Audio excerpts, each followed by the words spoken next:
بسم الله والحمد لله ولا إله إلا الله ولا حول ولا قوة إلا بالله.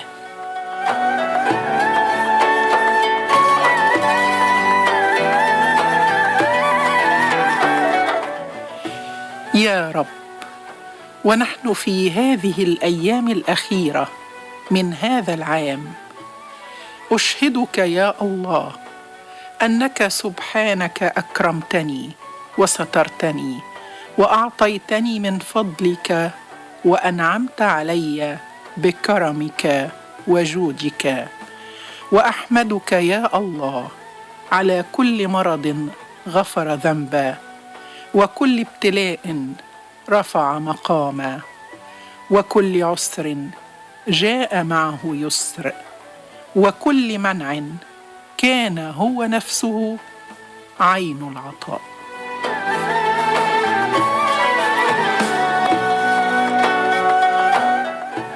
وأسألك يا ربي في العام الجديد سترا وعفوا وقربا إليك، وأسألك العوض عن كل سوء رأيته، وأسألك يا رب أن تجعلني لك كما تحب أنت وترضى.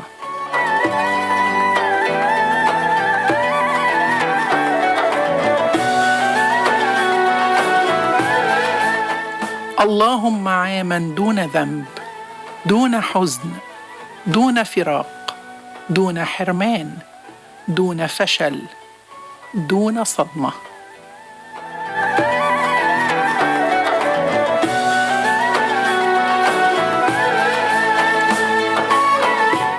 اللهم صل وسلم وبارك على سيدنا محمد وعلى آله وصحبه أجمعين.